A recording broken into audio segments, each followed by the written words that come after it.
16. It is Monday night, December 12th. Welcome to another edition of the WWE Monday Night Raw Popcast. This is the go-home show for Roadblock Walking Dead Into the Line this Sunday night.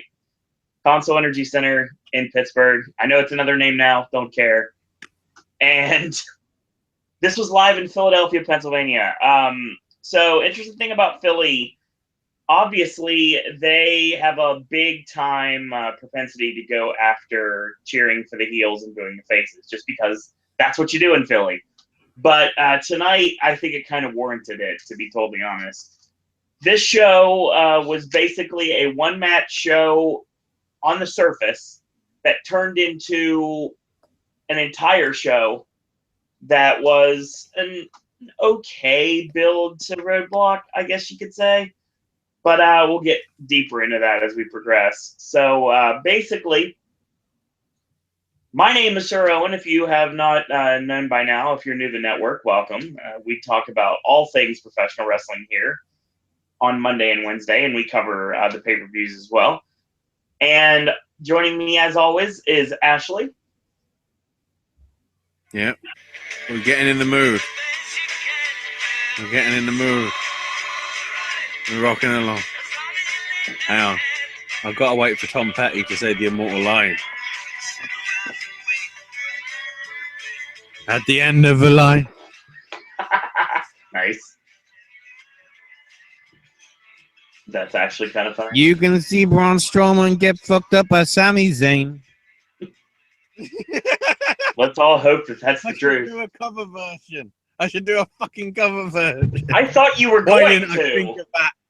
Why didn't I think of that 5 minutes ago? I don't know. Because I had 5 minutes. That's the problem. Well, you had 2 hours because trying to get a hold of a way to make this call work was pretty much impossible. I sort of didn't have 2 hours because at the same time I was trying to watch the thing. Yeah, I can't get multiple screens up. Fancy. Yeah. Sadly. But, you know, also I've had to work out which sounders I need to use. Because a shit ton's coming tonight. Even though we're supposed to go shorter because I need to be up early. But next week is when it gets interesting. Because next week becomes slightly the pissed podcast, if you want to say. The slightly sozzled podcast. Well, real quick, I want to thank Jeremy for popping in the chat. He said he has to work in the morning. So thank you, Jeremy, for coming in for a bit. And hopefully you'll check out the archive of the show when it is available. Mm-hmm. So that's a good thing. And we will have a lot of wrestling on the network this week. Obviously, we've got the Wednesday show on Wednesday, and then, of course, the Roadblock show on Sunday. So, but without any further ado, yeah, we'll talk about that in a little bit, Jeremy. No worries on that. Let's talk about Raw. You said the pre-show is now, 10 minutes long and absolutely meaningless? Yeah, hence why I didn't watch it. That I did see that happen on the pre-show made me fucking pissed. And no, it wasn't Sophie Grace. Fucking hell. Not again. No, she's consigned to the history books for now. For now. So what did upset you?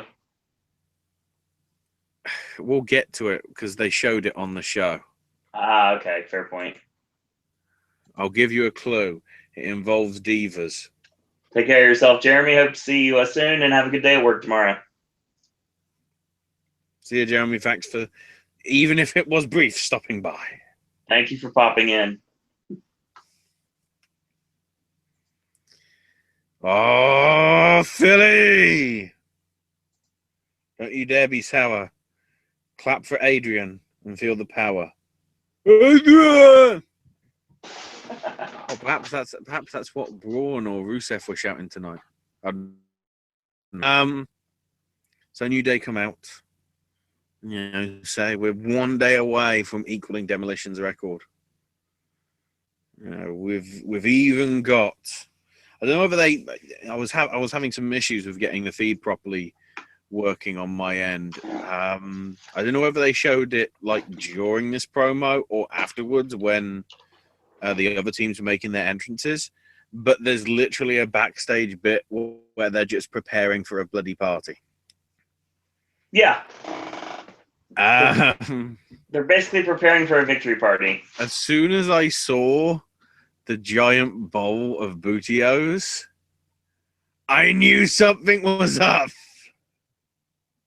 Yeah, it was Bootios and champagne. Whenever there is a giant mass of any food stuff, even if it is a cereal, something's going to happen. I didn't expect it to be the way it was, but whatever. So, first out for the contenders were Anderson and Gallows. And then we get Cesaro and Sheamus. And then, we get straight into the tag team title match. We're not wasting any time, fuckers.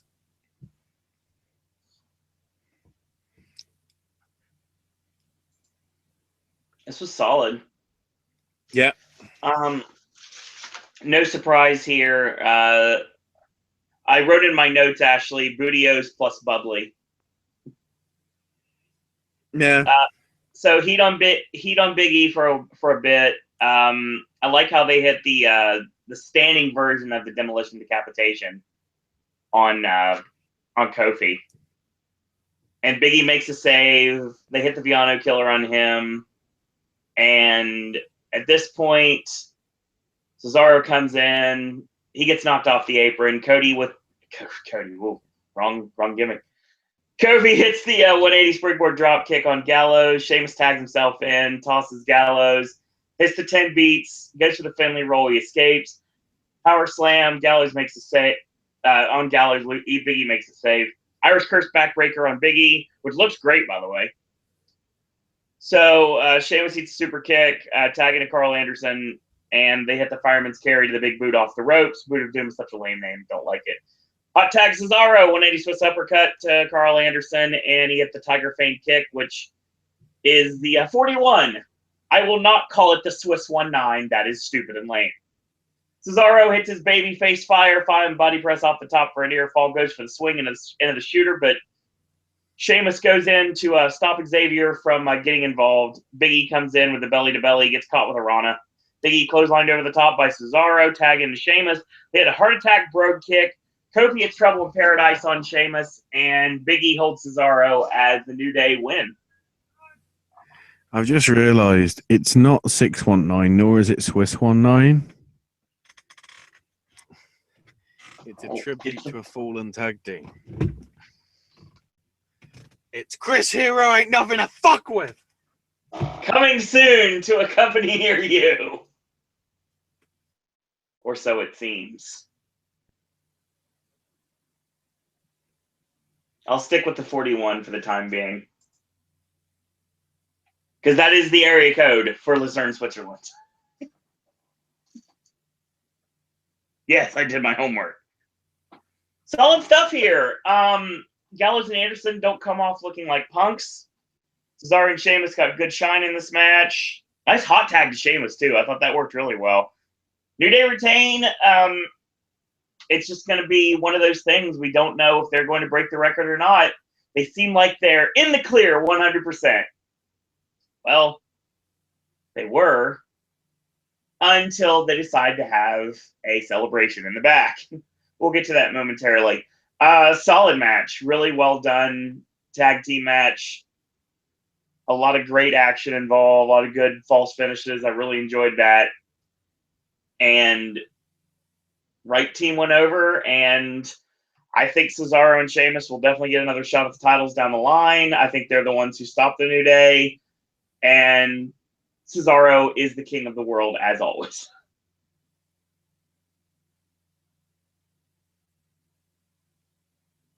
Thoughts, Ashley?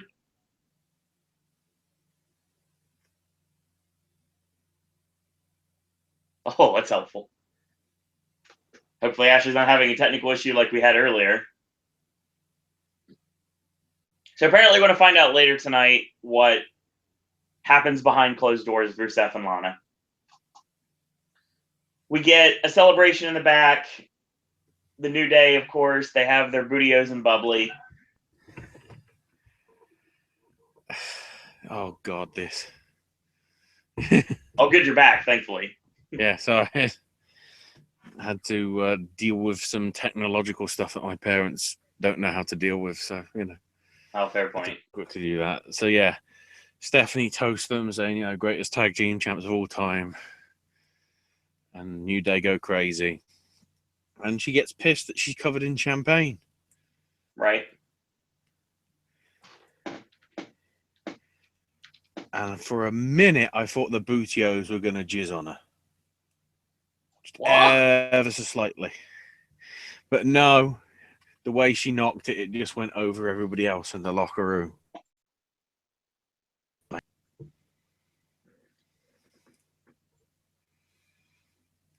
Yeah. Part of me is wondering whether she didn't enjoy getting soaked because she read that Vice article.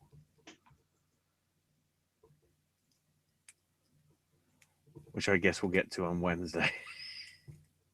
Okay. So then they show tweets from Sammy saying, I want a match with Braun Strowman or else. And then bloody Braun comes out. Because he's in action after the break. When we come back, Stephanie's with a runner backstage and gives her a towel and says, actually, a change of clothes might be better. And Kevin comes in and says, what happened there with New Day was despicable. I've got a great idea I want to propose to you. And she goes, well, once I get a change of clothes, I'll have a listen and we'll see what we can do. By the way, you never fucking see her again. So I guess that change of clothes never happened. So Kevin saw her naked. So Triple H is going to kill a fucker. Probably. That's all I know. Speaking of killing fuckers, Curtis Axel. Poor guy. But go ahead. You were going to say about the... Yeah, the basically anybody could see that the writing was on the wall when Owens basically said, you know what, I've got an idea. And the idea immediately was she's going to get mad and she's going to make the New Day defend the titles one more time. And either A, they were going to escape by the skin of their teeth, which, spoiler alert, that happens. Or B, they were just going to lose the titles and the record in the same night. It just made perfect sense because they set it up perfectly. Speaking of perfect, let's talk about Curtis Axel. This went as long as Brock Lesnar versus Goldberg. It actually went longer. Did it?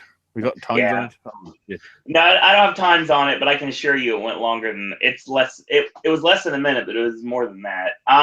So just a quick match. Axel gets a little bit of shine. That's about it. So it's weird because Braun goes for the torture rack, and they call it a torture rack type move. There's only one torture rack, and he was doing it exactly the way the Luger used to do it. So I don't understand. It was a torture rack-like move. Axel off the middle turnbuckle gets swatted away. Braun has figured out a new move. He uses a wheelbarrow facebuster now. Fucking another one? Just as bad as Nia Jax. Nia Jax. It's the same situation.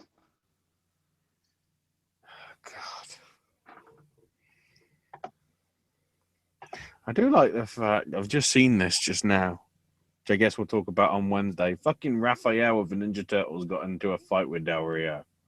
Yeah, we're about to be joined by people too, so prepare yourself.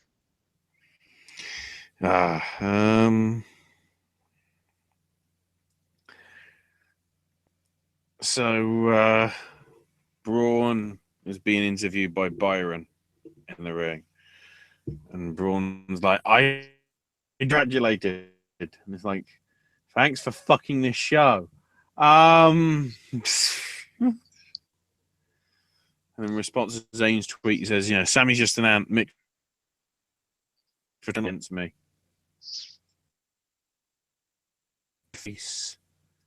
How come Randy Orton beat you? Like 4 months ago. That's a good point. Before the brand split. Well, admittedly, when he was still a singles competitor because he was in the Wyatt. Right. Who the fuck knows? Welcome, Cleveland.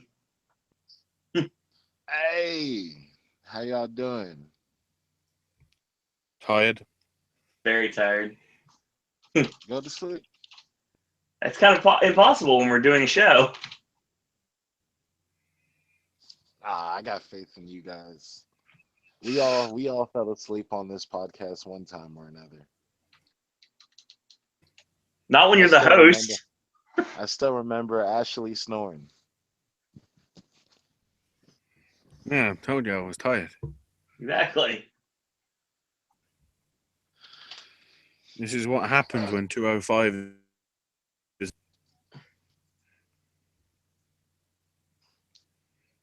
Holy shit. Lega versus Drew Gulak. I've got a fucking reason to watch tomorrow. Holy shit. Yeah, I know. We'll talk about that on Wednesday. Speaking of Wednesday, shout out to my boy Cody Rhodes. Woo woo! We will be discussing that in full on Wednesday.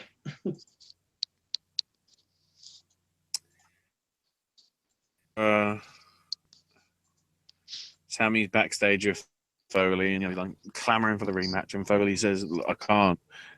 Sammy goes, "It's not I can't. It's just because you won't." Yeah. You think you're protecting me? Well, then who was there back in the day to protect you? Why the hell did you climb up back onto the top of that cage after getting thrown off? Only to get thrown through the cage. And Foley says, in all honesty, if there was something that could have saved me, I'd have taken it in a heartbeat. But there wasn't. And I know that you can't beat him, Sam. Oh, if you can't give me the opportunity on Raw, perhaps I should just go elsewhere. And Foley's like, well, if you want, I'll get in touch with Daniel Bryan and we'll arrange a trade. Tension mounting. So they'll have Daivari coming out for Cruiserweight action as they recap his match with Jack Gallagher from last week. And Daivari's opponent tonight is Lince Dorado in brackets, but you wouldn't fucking know it. Because after 2 minutes of action, Lince Dorado just fucking disappeared. Yeah, pretty much. Where the fuck did he go? He just disappeared, like you said. Because Jack Gallagher's mute. I don't even know. I literally put down in my notes winner by DQ / no contest because the fact that Dorado disappeared. Just like that, just like the bloody Undertaker and Brock. Right. And Seth Rollins and the referee just fucking. Nobody knew where they went. So Gallagher's music hits and he comes out with a microphone and says, I am a true gentleman. So I am here to inform you all that I am interfering in this match. This is incredible, by the way. Yes, this was bootylicious for you, babe. Yes, Destiny's Child reference. That's what fucking happened. And 20 to midnight nearly. Yes, I'm working on Eastern time because I'm a fucking twat. So he's like, interfering to get revenge and whatever. And they brawl around ringside and Gallagher hits the gentlemanly drop kick. He hits his fucking finisher. Please tell me he did that on 205 not live. I would say so. Because he won. Oh, that's promising. So yeah, that happened. I don't know whether this is going to be. Considering we've got an hour, they could put it on as a second match for.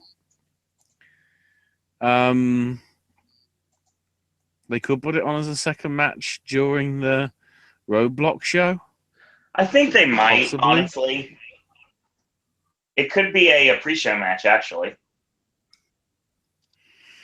If they want to do 2 pre-show matches, though. There is an official. Have they officially announced a pre-show match yet? Yes. No. Okay. We'll Oh, get they to did? that. Yeah. They officially declared, the match the match segment that was clearly inspired by the font for the Nocturnal Animals poster.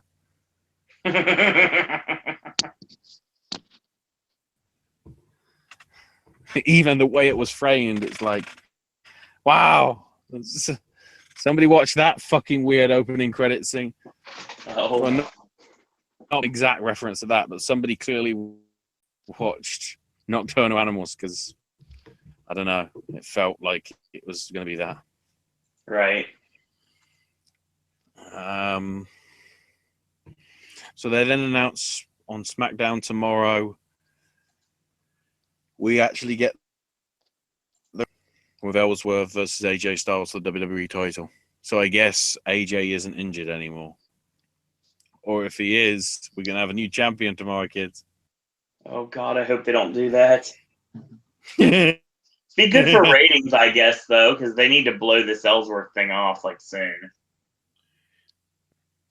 It will leave the mystery then, because you could have AJ in the Rumble. Yeah, definitely. And then Ellsworth could just be in a feud with Ambrose. In a steel cage.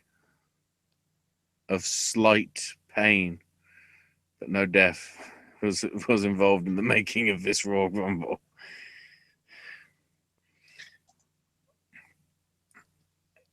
So then we've got the first of 59,000 Sing promotions.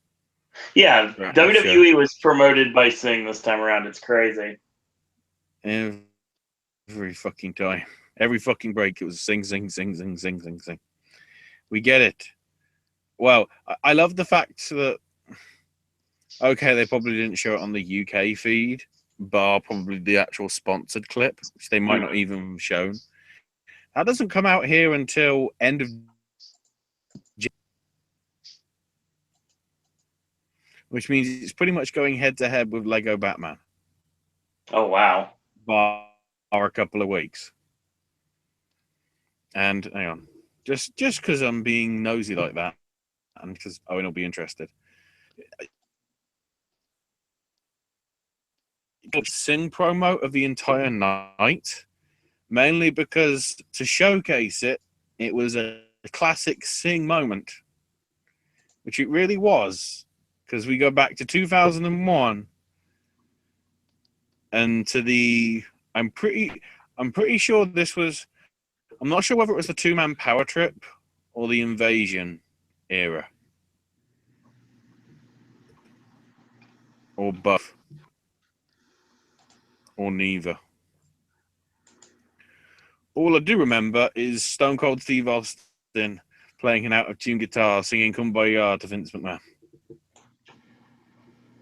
That was fucking epic. Indeed it I'm was. going to get some tag and stuff. Yeah, let's get the list. Wrong fucking sheet on the Excel sheet.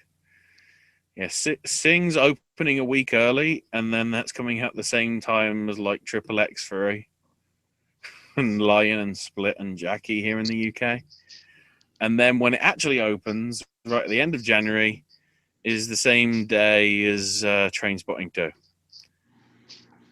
So I know I'm fucking not watching that week.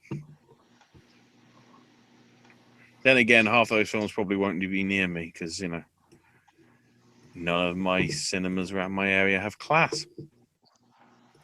Probably. Anyway, Seth comes out for the Rollins report and simply opens once again by reiterating he wants Triple H. The road redemption leads to him, but there's a stop on the way, and that's Kevin Owens in the Universal title. But in order to secure that, he's got to deal with Jericho, whether, Kevin and Chris are friends or not. And Seth goes, I deserve answers, the fans deserve answers, everybody deserves the answers. And invited Owens to come to the ring. And Kevin comes out and then goes backstage and then pulls out his own stool. And Seth's like, yeah, there's a stool in here, man. Don't you want to come down and get any closer? And Kevin's like, no, I don't want to be involved in this crappy show. Which, to be honest, it is, because the only reason it existed was Jon Stewart.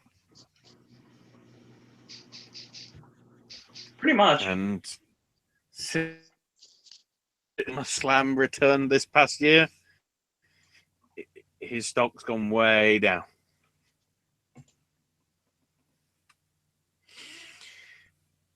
So Kevin's like, well, I've got an announcement to make. And Seth's like, how, but how is Chris?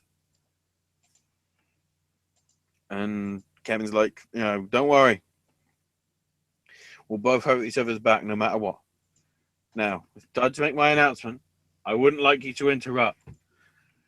And Seth's like, what will happen if I keep interrupting you? What will happen is I'll come down to that ring, face, take that 7-year-old kid and mother who doesn't have a fucking backbone. Well, we're talking about that on Wednesday. And Kevin says Stephanie has decided to put, after what happened earlier tonight, decided to put New Day in a team title match. And it'll be against myself and Chris Jericho. Cue Jericho's music. And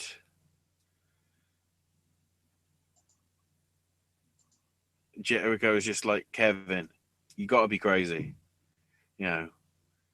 After everything that's happened the past 2 weeks between you and me, you can coexist as tag team partners. And Kevin's like, come on, think about it. We can crash New Day celebration. It will just be like old times, man. No matter whether you're with me or not, though, man, the tag match is happening. And Seth is trying to abuse this and like, wow, Chris, Kevin's clearly, it's like the good old Bon Jovi and me.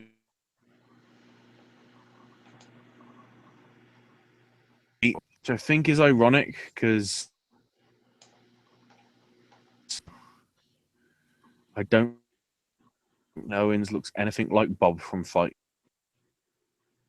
No, not a bit, actually. And Chris is like, oh, you make comments like that?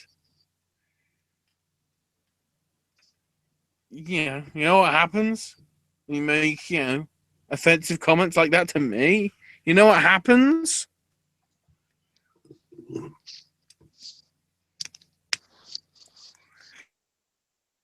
And he stops and just goes, oh, don't worry. You'll be on a list. Just not be the disabled list. And there's a 2-on-1 beatdown eventually because managed to overpower Seth. And then, of course, apparently people don't know how to say Bo Dallas's name properly because they kept chanting boo for some reason.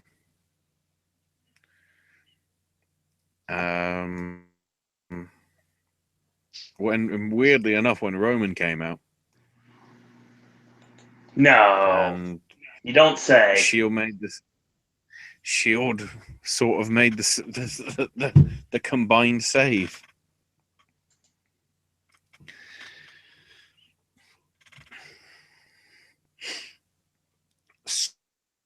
So, but it sort of went nowhere. Bar Seth Rollins being a true hero and Max Landis being a dick.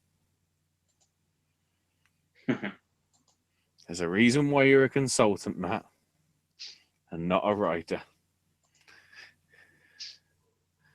Because Seth Rollins would murder you.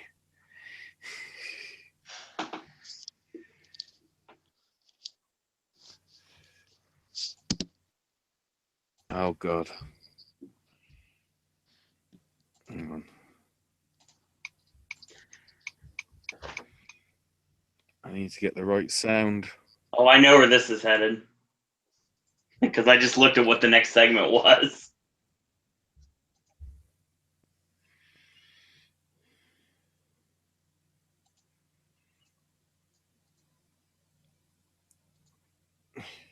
Dead silence is fun. Yeah.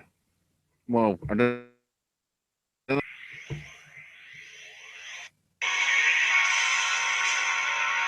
the fuck is that? That's got nothing to do with that. Where the fuck is this song?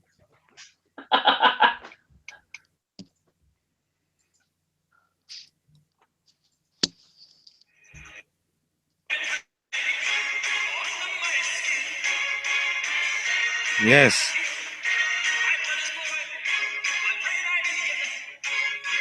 Domo arigato, Charlie Caruso. Domo arigato, Charlie Caruso. Fucking circus music, it's a robot. She's a fucking robot, Charlie Caruso. That's a new fucking sounder. Oh my God. You ever thought about 'Cause like tonight- having your own album? Tonight, holy shit, was she shit.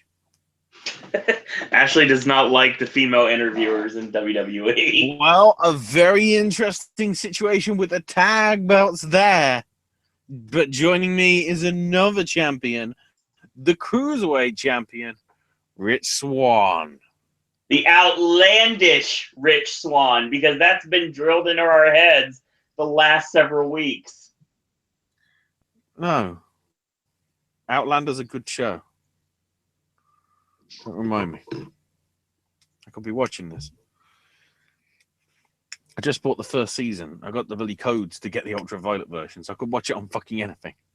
Rather than what I just saw with Charlie fucking Roboto.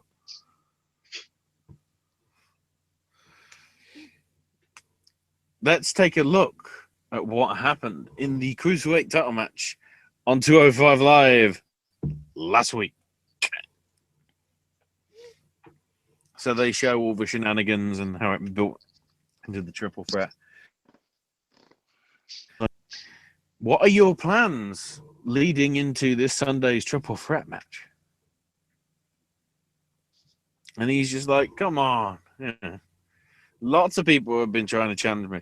Hell, I've even heard some bloke called Saint Nick was trying to. Mondo? And then Kendrick shows up and goes, go realize it's a triple threat. And Rich is just like, oh, yes, this old one. It's a triple threat. Yeah. Nobody can be trusted. And Kendrick's like, yes, you know. He will just kick you in the teeth. And then TJ shows up and goes, And all this time, just to prove she's a robot, the arm moves just robotically, like, put it in front of Kendrick's mouth. Put it in front of TJ's mouth. And it's like, What's he saying about me, Rich? Bah, bah, bah. Well, TJ. By the way, this is supposed to be Rich. He's saying that you're not to be trusted. And the only thing you care about is being Cruiserweight champion once again. Bah, bah, bah. Kendrick goes, yeah. That's exactly what I'm saying. And then TJ goes, and yeah, she fucking missed a cue. He's cutting a line. Oh fuck! He needs a microphone. And like, it's so far down his throat. It's just like, well, I was freaking out, and I'll show him it. Like, bloody hell, Charlie. The arm went wrong. You know, she's got Luke Skywalker's arm from Empire Strikes Back. Is that technically a spoiler, even though it's from 30 years ago? No. Fucking hell. Thank God that this is the only time we saw Charlie. Because even when she did it, she was shit at it. I've just realised, though, guess what I've got to fucking sit through on bloody Monday? What's that? Not Monday, Sunday. The pre-show. The pre-show panel. Oh, no. Which is her. You have fun with that. Hell, it was fucking terrible enough on Survivors. No, what was it? Hell in a Cell 2 months ago. Happening again.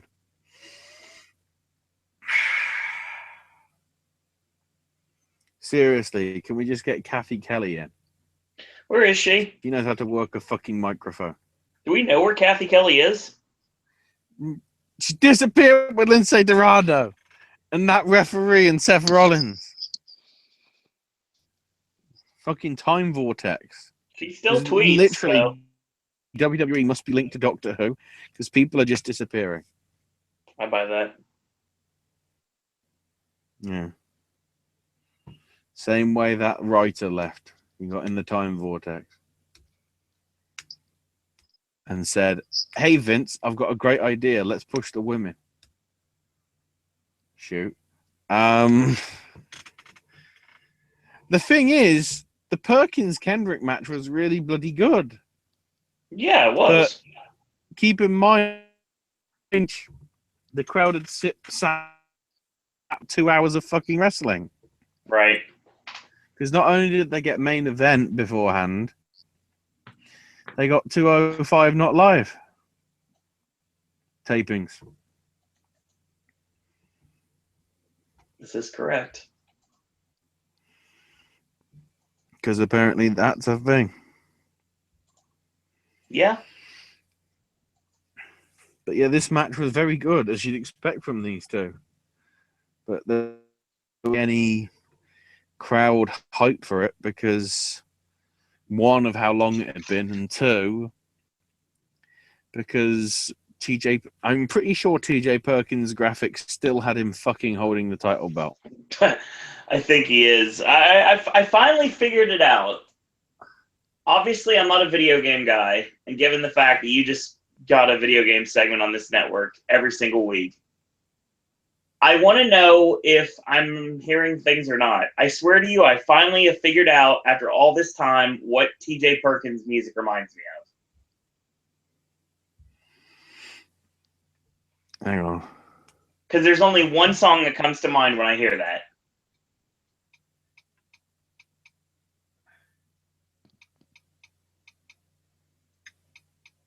I'm trying to find the fucking song. Because there's only one thing that comes to my mind when I hear it. It took me a while to figure that, but... Is Owen about to play a sounder? No, I don't play sounders. I'm trying to find... Okay. Gimmick infringement. That's Ashley's deal. Let's find it if I can find it. I knew what it. I vaguely remember what it was because I was looking for the music that Brent or Foss did a remix to. I think it's something like this. Ever fucking work? Yep, Yes! it's Mega Man. Mega Man 2. Gotta run around now. music is Mega Man. TJ Perkins is CFO $, plagiarism. CFO $, plagiarism. CFO $, plagiarism. You are stealing shit from someone else and copying it there. Glorious. Okay, I'm glad I'm not the only one that thinks that TJP's music sounds like Mega Man. That's exactly what it is. When is And ever since he debuted with that music, that's what the graphics are all like that, like. Yeah. Apparently he's a video game character. It looks like Wreck-It Ralph.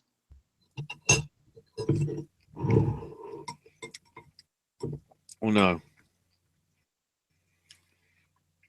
If we're comparing it to Mighty Number 9, Wreck-It Ralph is fucking incredible.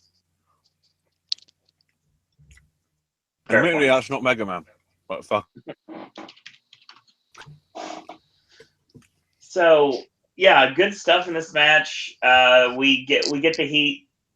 Kendrick hits a really sweet high angle, high cradle backdrop driver for a bridge pin for a near fall. So he's setting up, and he ends up hitting goes for the knee bar, does TJP. He gets the ropes, and he gets pulled shoulder first into the ring post. Kendrick hits a sliced bread number 2 and wins the match clean. Good stuff. There is one thing, though, that I'm starting to realize that has been mentioned numerous times lately is the fact that basically these matches on Raw are pretty much just I'm going to use the exact words here, a living commercial for 205 Live.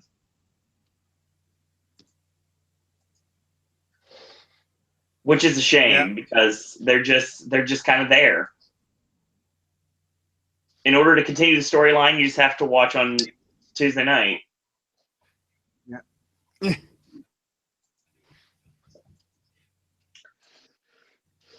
So we get the Shield backstage when they run into Mick Foley.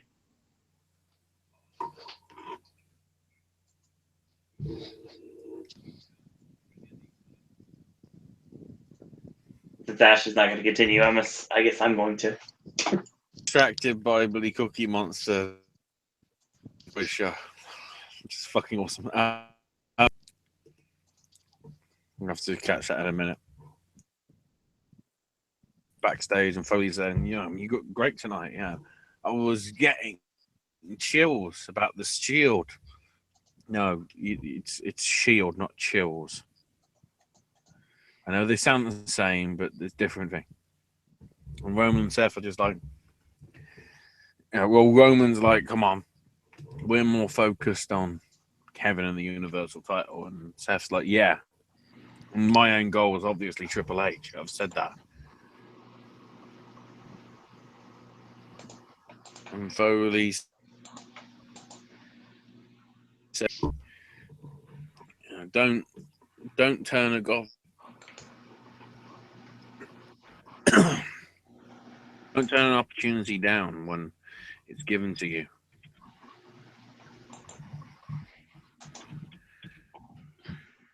And sets up the fact that is a triple threat tag team titles. So Anderson and Gallows and Cesaro and Sheamus. That's what we're realistically saying. Then we get Randy Orton being on Shooter. Apparently. And then a bloody epic video package for Charlotte and Sasha Banks. The feud must end. There is no rematch. Which probably means Sasha's winning. Yeah, I'd say so. I mean, if she doesn't, that's a weird move. Then we see Bailey backstage. She's in action next. And I'm going, oh, where we get the return of Emelina. Yep. Yeah, it's happening. And Bailey's coming out. She needs an opponent. And then I hear the music, and it's like, oh, fuck. It's Alicia Fox again. Oh, God. And apparently on the pre-show, Alicia handed Bailey a disheveled and massacred Bailey Bear because she saw it as basically Bailey's answer to a hand job, probably, or something. And Alicia said she's going to dedicate her win tonight to her boy. Her boy. Can we just kill this storyline before it goes any further, please? What the fuck did Bailey do to deserve? What did Bailey do to get brought up to the main roster and get treated like an afterthought?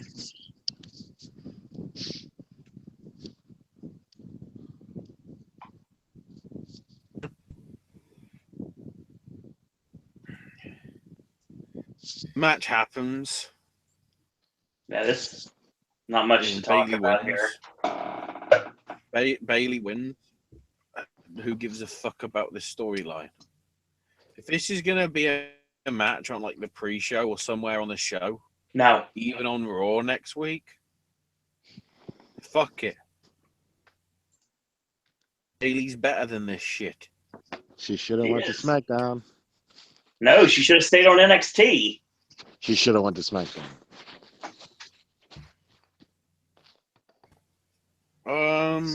SmackDown is where the big ballers play. I don't think she could even rescue that brand right now. No, I don't think so. NXT or SmackDown. You know, keep in mind SmackDown's got the she said, he said, fuck said, twat said, Carmella said, Natalia said, Nikki went,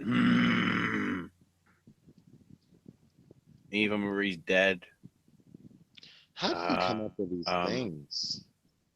And we'll get to that. Fucking hell. If it, you know, they're saying, oh, what a great women's division. Let's be honest. It's the 4 horsewomen, and that's fucking it.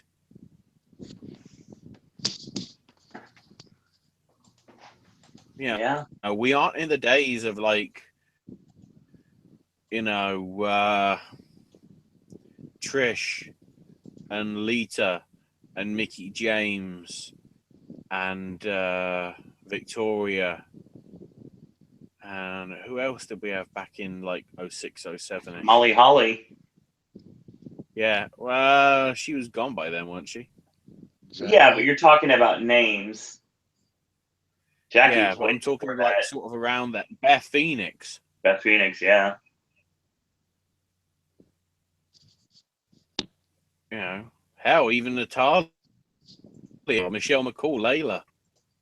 You know, there was a division. And that was even during a fucking brand split.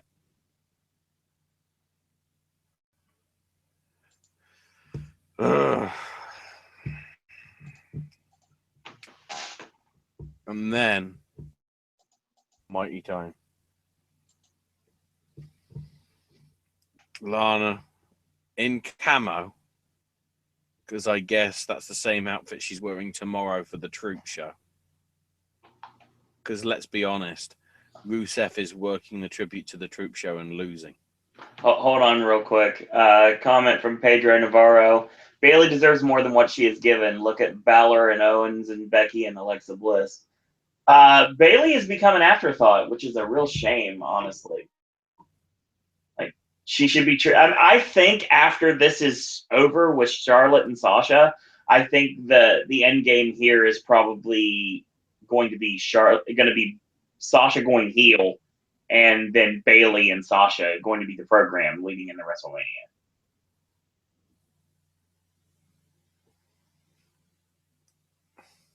This needs to make the most sense to me. A few months off. Exactly. Charlotte gets a few months off to beat the shit out of Bram. Again.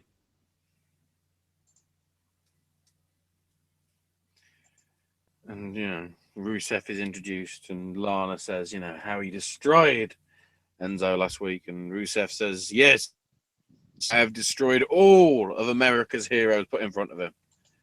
Why the fuck, considering we were in Pennsylvania, was there no Angle chant? Yeah, that's weird. I would have thought there would at least been one. I know we weren't in Pittsburgh, but come on, guys. He's from your fucking state. All of America's heroes, he's beaten. Actually, if we're thinking about that, Hulk? I don't think he's beaten Hulk. No ECW I don't know. chance either.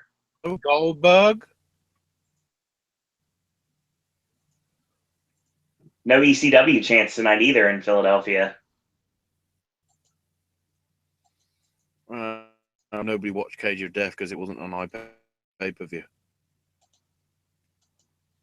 Good job, High Spots and DJ. We'll still talk about CZW on Wednesday. Yeah, we've got the results. Exactly.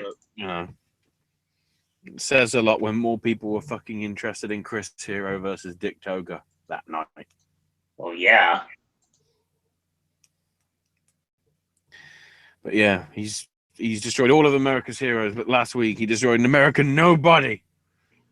And he finally worked out what the G stands for in Certified G. Goof. It stands for garbage. I like my answer better. Well, to be honest, I was gonna say go ACH, but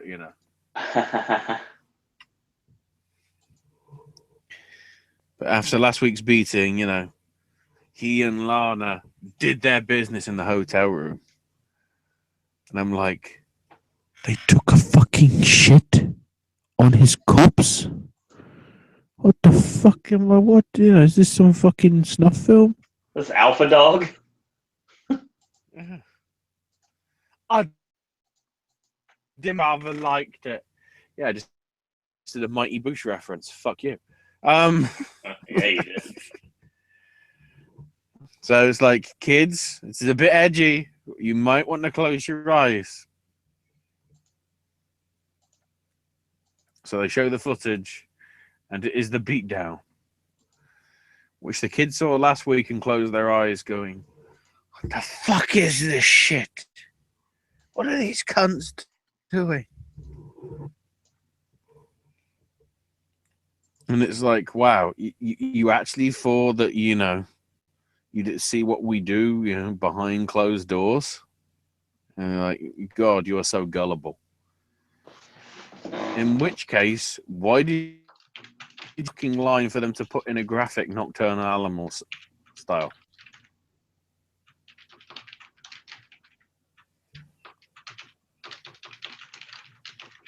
Because it wasn't really behind a closed door, because there was a fucking camera in there. And the door was open throughout most of that fucking bit where the fight happened. And Rusev, he is the only man that Lana can have. And Lana goes, CRUSH, crushed. And then I'm going, that's 7 fucking letters, you. Why didn't you say crush, not crushed, past tense? That is a very fair You know what I point. have to say to that? You silly. B-I-T-C-H. Bitch.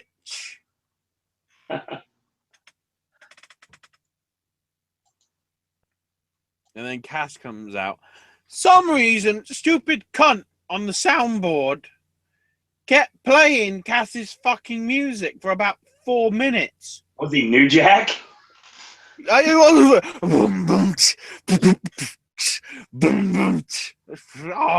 I get to do the New Jack sounder.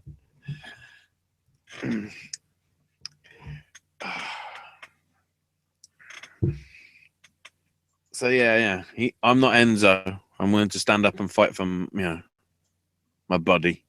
But at least Enzo's got the balls to admit his mistakes, like the beating that he took, from you last week. They have a brawl. Rusev and Lana escape to the back. Cass looks on from the ring. When the fight started, they actually realized, oh shit, we better press the pause button. So I don't know why the fuck it was playing for so long. Because part of me was like, I can't hear what you're saying, Cass, because somebody hasn't turned the fucking music off.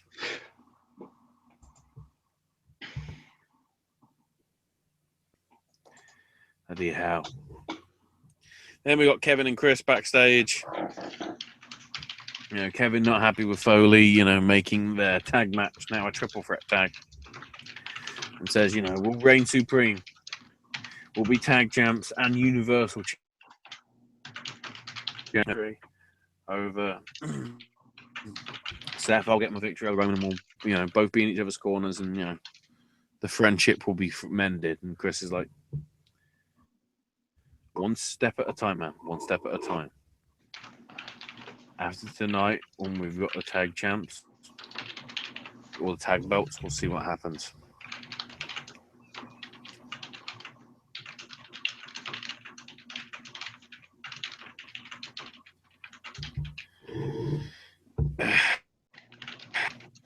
And then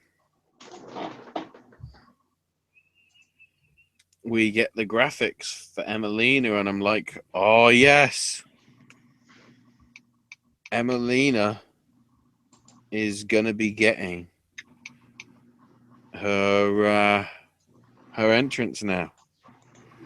And then it says Emelina is debuting soon.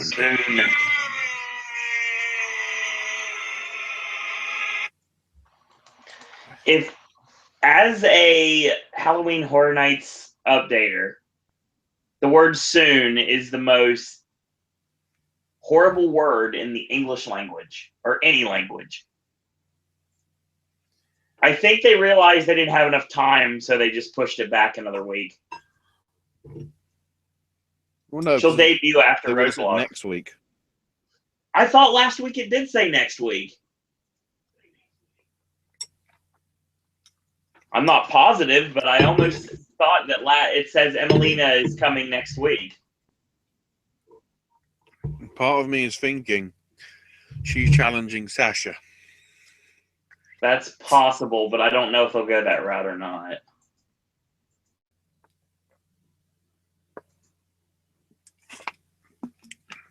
And then WrestleMania will be the NXT rematch. And hugs everywhere will be happening in Caravan World Stadium. It's going to be a great night, that's for sure, and I cannot wait. The next up, Sami Zayn versus Jinder Mahal. Holy fuck, he's on the main show.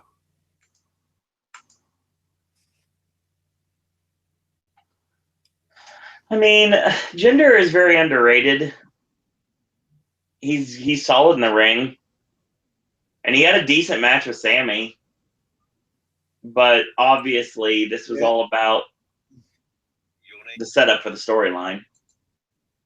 Yeah.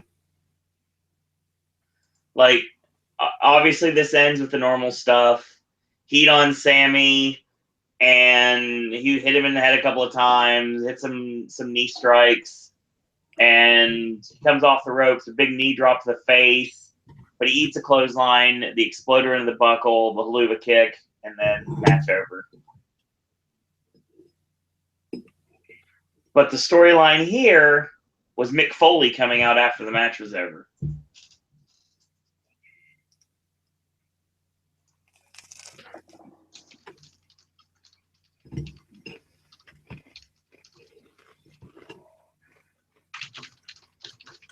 So then, holy shit. Foley makes his way to the ring. Right. Back from commercial. And Foley's like, I spoke with Daniel.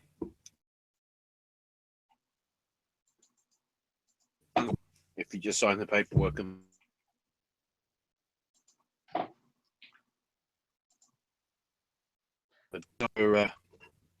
I get the match. Actually, he's like, you know what I'm going to say? It's no. And Sammy's like, well. And Foley like goes to hand it over and says, you're not slightly intrigued as to who we're getting as equal value to you in terms of the contract? And Foley goes, we're going to swap you with Eva Marie.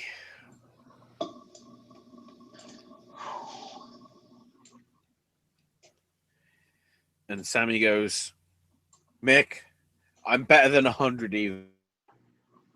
Had 1,000 Eva Maries. One thing I note about this, way to fucking bury Eva Marie even before she's actually competed. Yeah, that's a big problem too.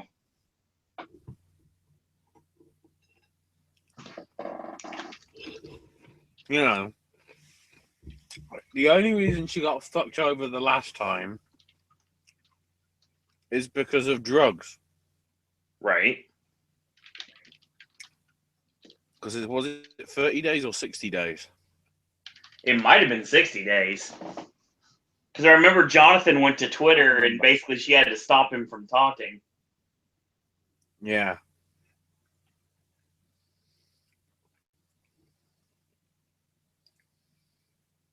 And they get into an epic war of words, you know, both are basically screaming in each other's faces.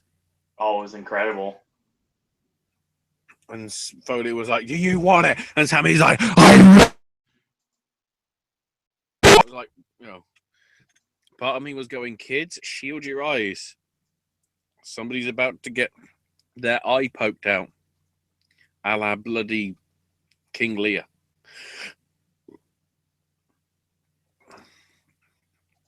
And Foley goes, all this rage you've got here against me, I want you to bottle it up because you're going to need all this age to take on Braun Strowman this Sunday. I shouldn't have done that, especially when having breadcrumb bloody chicken. Right. Drink. And then he's like, come on, Sammy. Did you really think I'd let you get a SmackDown? The phone call, the trade, it's never happened. It's all just give you the pressure, give you the impetus, give you to urge you on. You know, Braun says he only needs 2 minutes against a guy to beat him. I'm giving you 10, Sammy, to prove to the fans why they need to believe in Sami Zayn. And it's like, this promo saved this match. Oh, God, yes. I don't give a fuck about Braun, No. but I am so invested in Sami Zayn. Ladies and gentlemen, you know, despite umming and ahhing over it for the past couple of months, tonight is when we officially realize that Sami Zayn is winning the Royal Rumble.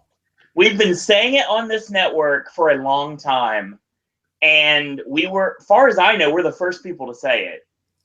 And when it comes down to it, everybody was thinking that we're crazy. I think this is really solidifying the fact that not only he may not beat Braun Strowman on Sunday, but he will go bell to bell.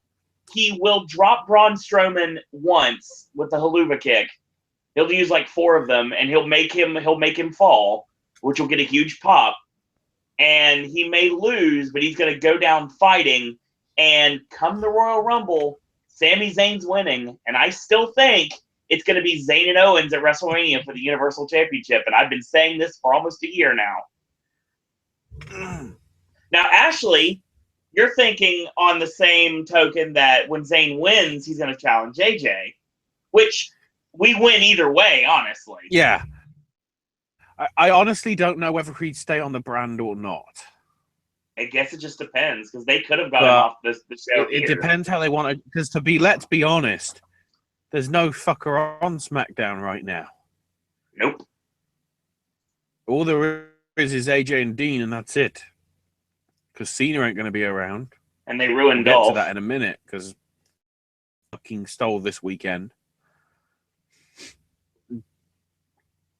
But I think there's the possibility that he could go there, and then if they do it in the right order and have SmackDown go first in terms of the world titles, there is the distinct possibility that both Steen and Generico will be champions in WWE's top two titles, even if it's for like 20 minutes.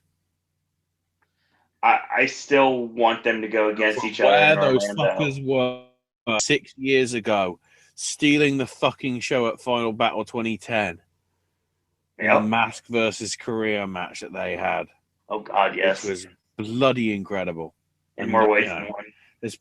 I think the only way that you can really see it now, if you can find a DVD copy, is through that. Or it might be archived on Ring of Honor website in terms of on-demand stuff. Probably is.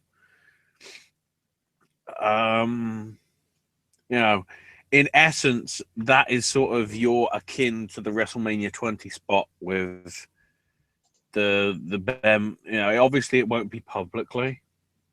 Oh, of course not. But the equivalent of the Benoit Guerrero embrace, as in the 2 WCW guys on top of the world in WWE at the time, obviously. Right. Circumstances happened that changed things for one person, and the other one hasn't. But I honestly think we're at that point where it could happen. Then again, of course, there's a lot of interesting twists that could happen. I think Balor's going to be a surprise appearance in the Rumble, I think. Possibly. And I honestly think that the final 2 could be Zayn and Ziggler. That would be cool. And then they build towards, the fact that obviously if Ziggler wins, he won't want anything to do with SmackDown. Possible. Because he'll go to the other brand and just rub it in Miz's face even more that he's a better champion. And then, Sammy could go to SmackDown. And then we merge the title belts together because the brand split didn't fucking work. No, it didn't. So then they do recap the highlights of Cena on SNL. Man, he's on form. Man, I mean, they only put like 2 of his sections and whatever. I didn't see it. Which ones did they show? They pretty much had all the like 5 or 6 he was involved with. Like obviously the open monologue with Leslie Jones. Right. Apparently there was a bit where he was Donald Trump's mirror. Didn't see that one. Or at least I think that's what it said from what Michael Cole said. I haven't seen that one. There's obviously the Karate Teen. That was hilarious. The Science Project one. Peanut butter jelly time. The erotic bookstore. Just that alone. There was like the one with like the Chris Hemsworth lookalike bloke. Like the sort of wizards or whatever the fuck it was with long beards. I didn't see that one either. There was also the dating one, where he was the dating show host. Oh yeah, I saw that one. Yeah. You know, I've seen the YouTube ones, but some of the clips that they actually had on the actual section were different to what I saw, because obviously they don't put all the sketches up. Otherwise, who would watch SNL? But right. I mean, it was very well done and put together. And I honestly think we'll find out in March what happens with fucking and the wall, bro. That's the wall. Quite literally. But yeah, SN Cena doesn't need to wrestle anymore. If Cena gets the right roles, he's the next Dwayne. That's the irony. Yeah, for sure. He said he never wants to be like him. He's got the perfect opportunity to probably do better than Dwayne, to be quite honest. Because I don't think a lot of kids give a fuck about Dwayne. Well, the thing about Cena is better in comedies. Mm-hmm. I think Dwayne is more of a well-rounded actor right now. I don't know. Central Intelligence? The trailer for Baywatch? Oh, Baywatch looks great. Fate of the Furious? Yeah. Which is proving it's not a Vin Diesel movie anymore. It's becoming a Jason Statham movie. Oh, you mean the big heat between The Rock and Vin Diesel being a work to build up heat for the actual movie itself? Yeah, that's brilliant. No, I think it's just becoming a Jason Statham movie. Maybe. Because the Transporter don't give a fuck about Vin's like, you know what? We'll make the Transporter 4, but we'll call it the Fate of the Furious. It's beautiful. Beautiful.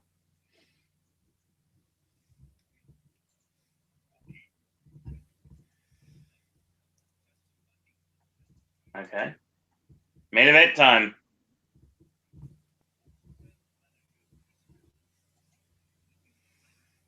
Mm-hmm. So it is the New Day having one last obstacle to get in there. Yeah.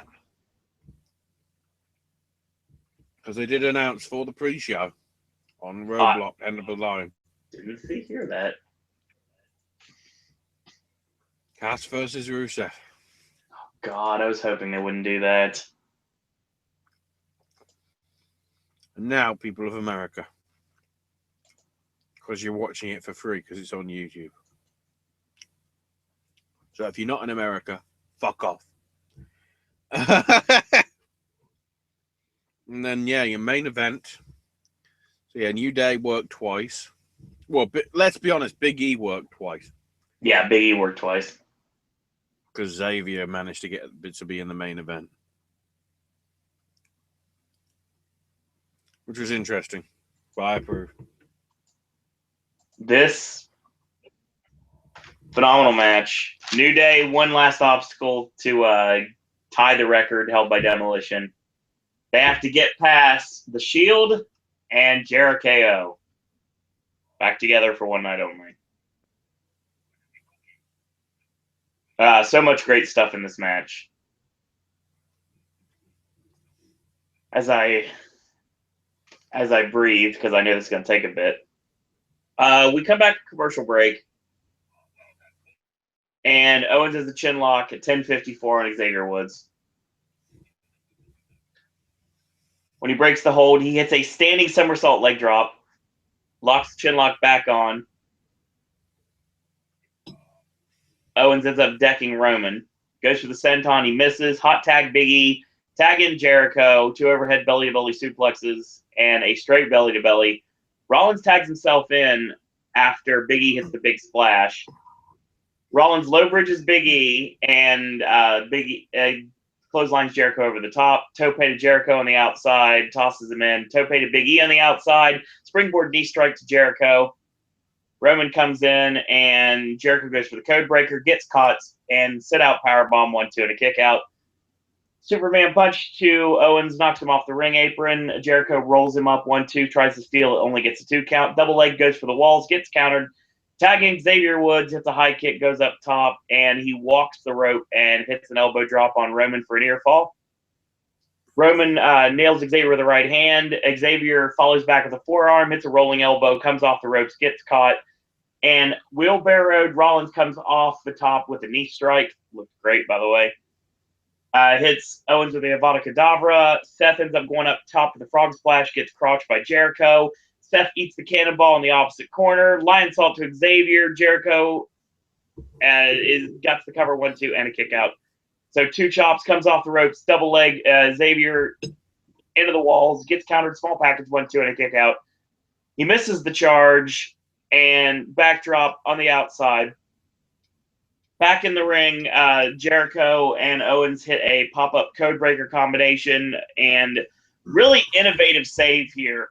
Rollins is held back by Owens. Rollins ends up knocking Owens onto Jericho, thus breaking up the pin. This allows Rollins to end up pedigreeing Jericho, and Big E pulls him, holds Seth at the outside while Xavier drapes one arm over Jericho, 1, 2, 3, and the New Day thus retain the Tag Team Championships, tying Demolition's record officially. Yeah. Officially, unofficially. So all sorts of fish. Right. I enjoyed this match. This was a hot main event.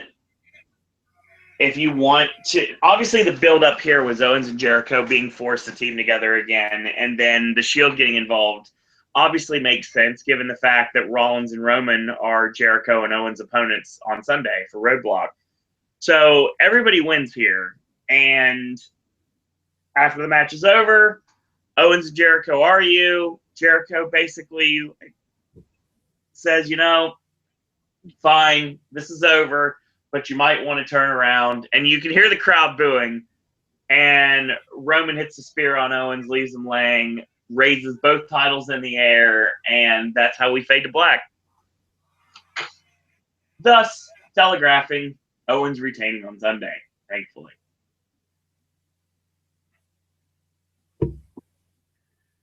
Oh. I need some clarification.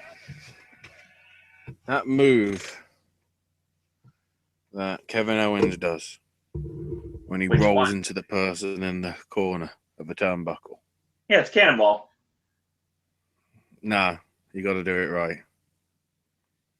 Let's go to AIW for the answer.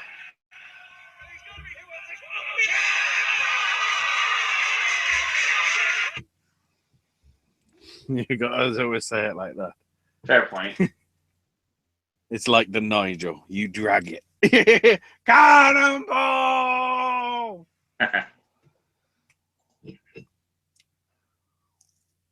But yeah, a solid main event. New Day have now broken Demolition's record as of this moment, I believe. So if they... no, they've equaled it. They equaled it as of yesterday when we started this podcast. And... Did they? Well, no, because when it went to midnight, it meant they equaled it. Right. So officially now, they have equaled it. Yeah. Unless they drop the belts tomorrow. And I don't think they're going. I don't think they're going with that at all. I mean, stranger things have happened, but I guess we'll see. Well, Yeah. they might drop them. They might drop them on. But even if they did, it would still mean that at least in kayfabe terms, in terms of the figures, because they always do it from broadcast to broadcast. Right. New Day would be the record holders. Honestly, I'm going to tell you right now, I really don't think at this point that they're not going to do any sort of storyline progression, and that does include flipping the titles. The only person that may walk out losing his championship tomorrow is AJ, and I'm still not exactly sure how that's going to work yet. I really think they're going to take the title off AJ and give Ellsworth a run. And I'll tell you right now, if they didn't have that ongoing lawsuit from Bill Eadie, I really don't think they would have gone so hard to try to get Demolition Streak broken. Yeah. And it's the same way with having Nikki break AJ's record. You don't want to have your record on somebody that doesn't have the greatest terms to the company.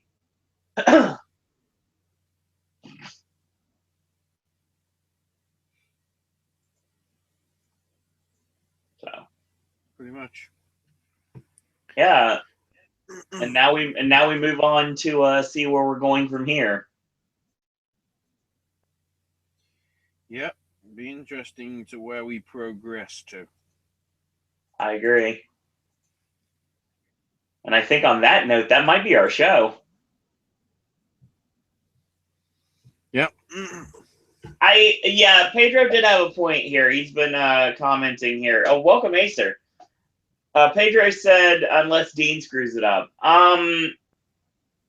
Possibly, but I'm telling you right now, I hope after this whole deal with James Ellsworth is over, I hope they get Ambrose completely away from the world title picture because he does not belong in it. They need to build up new challengers. The thing is, on SmackDown, they have nobody. Nobody.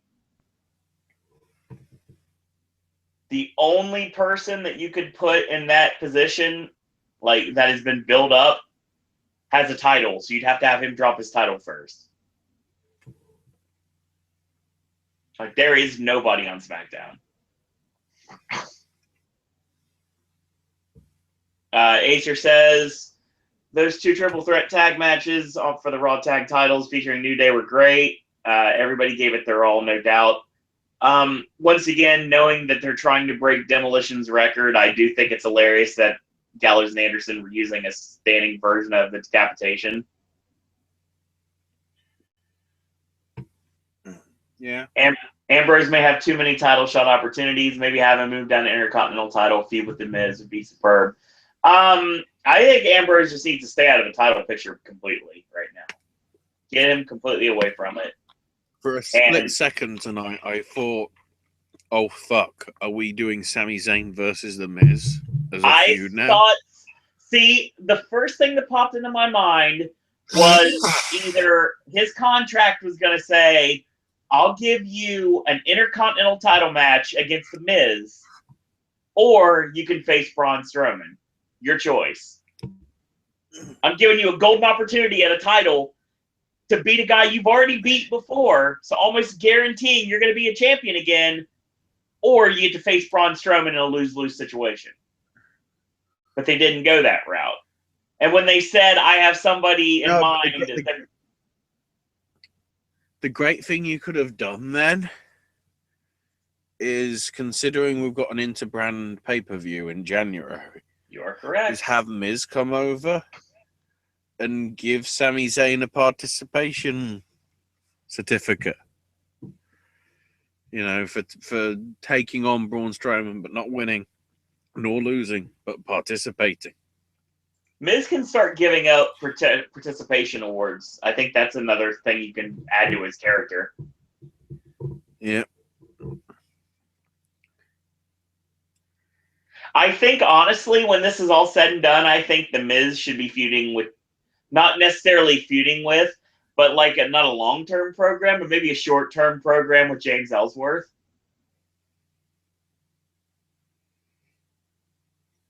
I could honestly see that happening. What if it was an MVP award? Most valuable participant. That would work. And then MVP would come out and get an MVP award, which was the irony.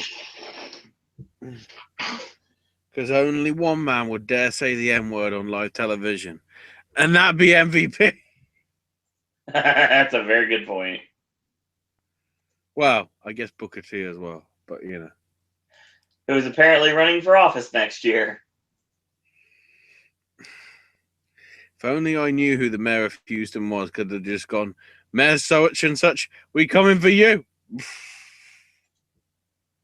Sorry. So yeah, I think that's our show. Acer says like Dolph Ziggler had, yeah, okay, have Miz issue an open challenge for the Raw brand. Come the Royal Rumble, Sami Zayn accepts the challenge, contends the title at the 2017 Royal Rumble. We want Sami Zayn to win the Royal Rumble, Acer. And we think he will. And then when we find out, oh fuck, they're doing Roman Reigns again. Like fucking hell, it's Roman and really are adamant. No, it's Roman and Strowman, and I don't know how they're getting there, and I don't care. But like I said, it's going to give me an opportunity to get up, because they rhyme.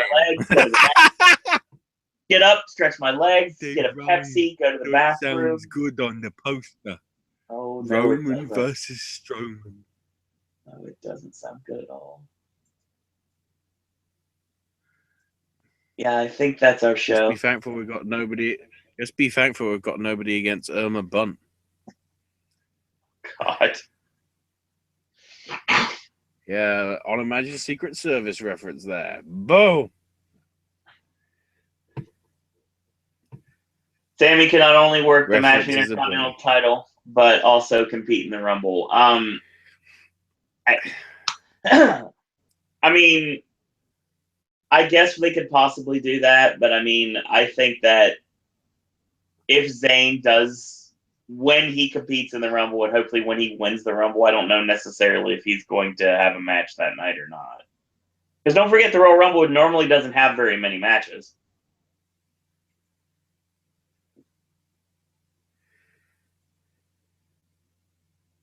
Yeah. So, and then we'll see where we go with this one, Acer, honestly. Yeah. And also, we'll see if there's any Slammies this year. Yeah, we don't know if there's any Slammy Awards this year. Or are they saving it for Boxing Day? You know, the last Raw of the year, so it's definitive. There can't be any other matches. Incredible match on the night, and it's like, fuck it, this isn't accurate.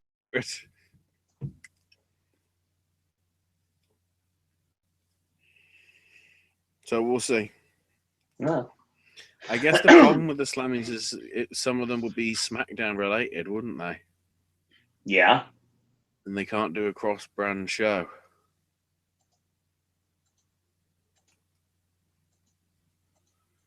I guess that's what makes the Slammies not being able to happen. Which is weird, because they happened anyway during the...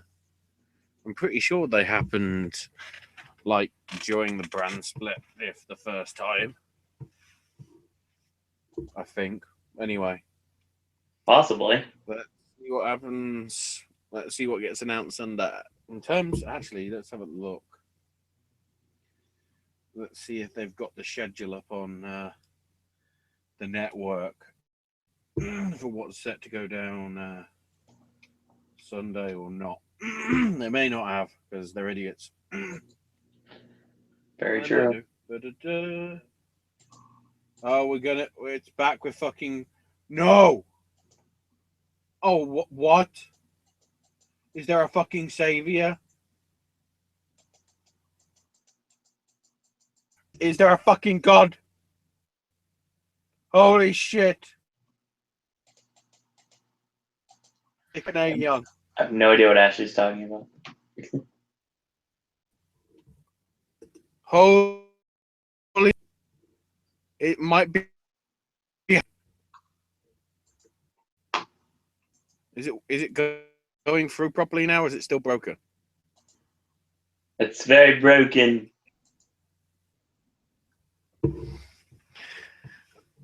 I'll say it slowly. There we go. The pre-show has got Renee on it, That's good. not and Booker, of course. I don't know who's going to be in the ESPN gimp suit. And then also, apparently they're doing a Raw talk afterwards as well. Ah, But obviously that's all planned subject to change and everything. right. But it looks promising if it goes like that, which it probably won't. Well, we shall see. Indeed. Yes. So I think that is actually going to end our show for tonight, unless there's any other comments from chat. Acer says, we'll see what happens. I'm sure the Slammy Awards will occur. Other than that, let's enjoy the WWE week this week. Yep. We will be covering 205. Insert name here. Not live. Along with SmackDown on Wednesday. And tribute to the troops. Right. Even though it'll probably be airing as we talk about it. Most likely. That's what happens when you tape a show, WWE. Keep in mind, nobody has a fucking clue what's happening on Total Nonstop Deletion. Yes. That's this week. Apart from we know who the Hardys are facing for their tag team legacy defense or whatever the hell you want to call it. Well, at least one team. Don't get your hopes up don't get your hopes up if you've been watching Ring of Honor. Do not get your hopes up. Speaking of that, but all I will say, it's weird. For the next 2 weeks of Impact, I really want to fucking watch it live. And keep in mind, these are probably the last 2 shows that the UK will ever see of TNA. And they're going to be the best shows ever. And nobody's going to be showing it afterwards because they don't want to deal with TNA's logistical shit. Right. Unless, oh my fucking God, what if that was the thing? WWE's press conference. We're buying the UK rights to TNA. And WWE will be presenting TNA. Just in the UK. Because we want greater. Oh boy. So I think perfectly clear. Once again, this week, also on the Wednesday show, we're going to talk Ring of Honor, Impact Wrestling. We're going to talk Lucha Underground, the UFC. There's a lot of things we're going to be discussing. We just crowned the new World Tag League winners. That we're going to discuss that. We're going to talk about Wrestle Kingdom. We mentioned What Culture Pro Wrestling. Yeah, both loaded and reloaded. So that's going to be coming up soon. Real quick, Pedro has a question. What do you personally think of 205 Live? I heard the first show on the network seemed a bit empty. I do love it. All the little builds and stuff and title change is good too. We made the comment before that it's going to turn into what ECW was when it was filming after SmackDown. The crowd are kind of burnt out from the shows anyway, and then they get another hour on top of it. I guess it's kind of a catch-22, to be honest. It will be interesting to see what it's like, though, Tuesday. I agree. Because of course, with it film right after. With it being taped before Raw, that means that crowd was loud, or in theory should be louder because they're seeing it earlier than they would be. You know, you could see people walking out the last live one last week. This week, I don't think they are, especially when you've got their son, a certain Mr. Gulak, involved. Against Jack To be Gallagher. honest, that'll be probably when the CZW chance happened. Oh, yeah, I'm Or sure of it. Sakara. Or Evolve. Or I just realised Drew's done a fucking lot in the last 48 hours. That is correct.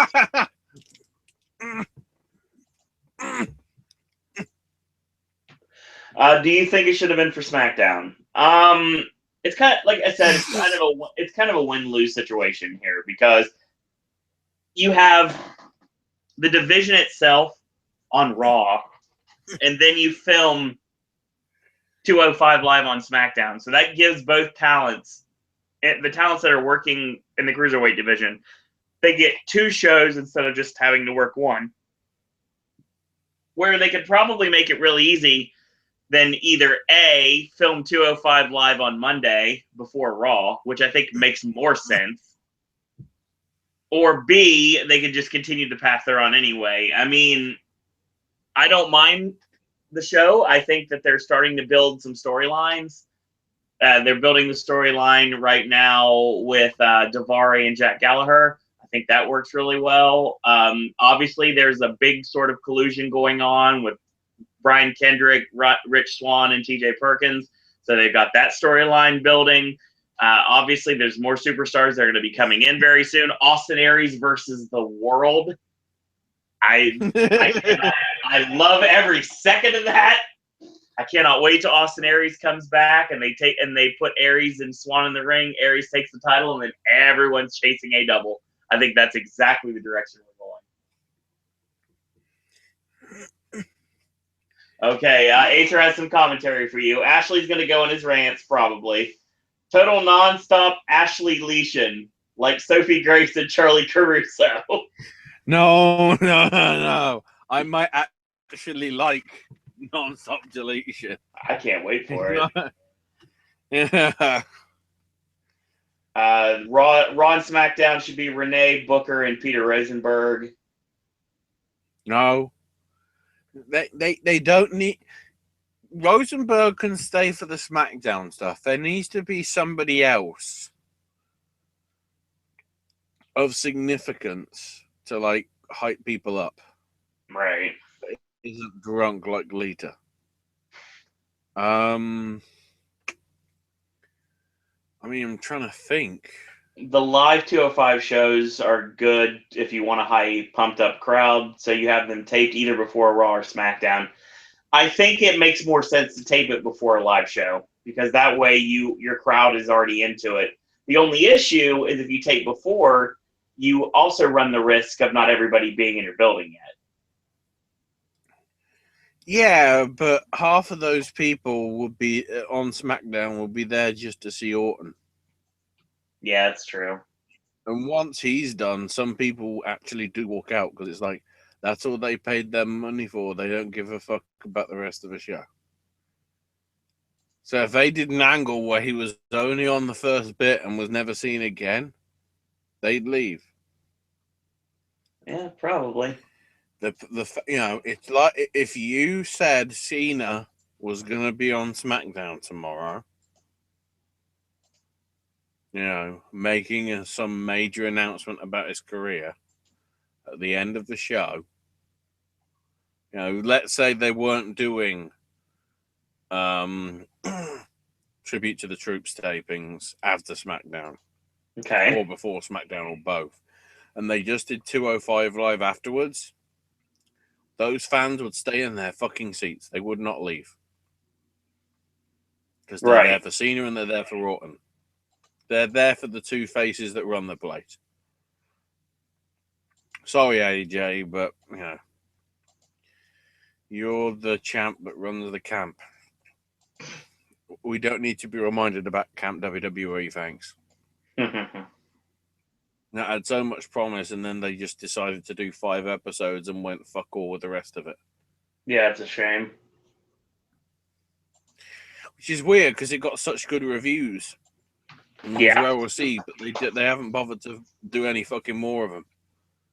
That is a good point. Instead, we've got to keep doing new shows like Storytime. To their credit, though, Storytime is pretty good. Yeah, but still, it's just a case of, okay, you had this working into a big, multi-thing series. Just like, what was it? WWE City? Slam City? Slam City, oh my god, yes. And wasn't there some animated thing like Slam City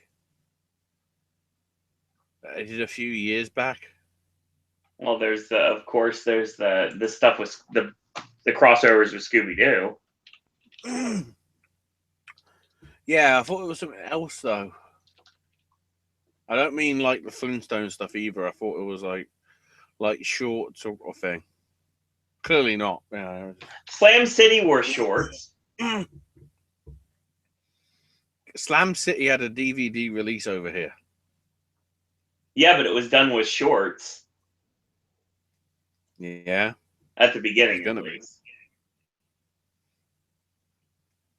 It was just the 14 or 15 shorts put together on a DVD because that's cheap to make. Right.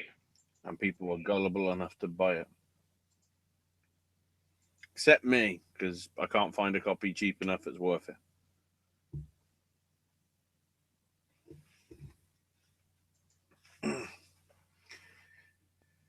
There you go. An hour and 3/4, I guess, of show. Give or take. Yeah. And that's our build-up. Yeah, I remember the old McMahon cartoon series they had back in the old WWE sites. That's probably what I'm thinking about, Mr. McMahon and his ass, yeah. Yes, exactly. Thank you, Pedro. I very much enjoyed having you in chat tonight, so hopefully you like what you heard and you'll be returning to our Wednesday show. We're talking a little bit of everything. Seriously. We skip back to fucking last Wednesday/Thursday. My bloody Sophie Grace rant is... I can't say I'm proud of, but I am. You should be until the wrong people find it, and we're going to be in some trouble. Well, yeah.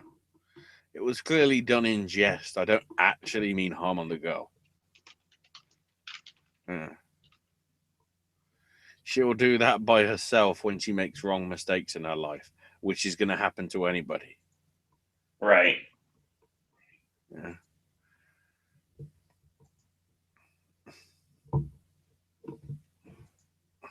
So, yeah, that's our show.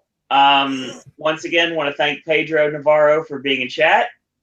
Nice to see him giving his back and forth. I always enjoyed chatting with the chat room. Always great to see Acer involved in chat. Jeremy Mills popped in before he had to go to work. So once again, I want to thank everyone for listening to us tonight. Cleveland was in for a minute. He dropped out.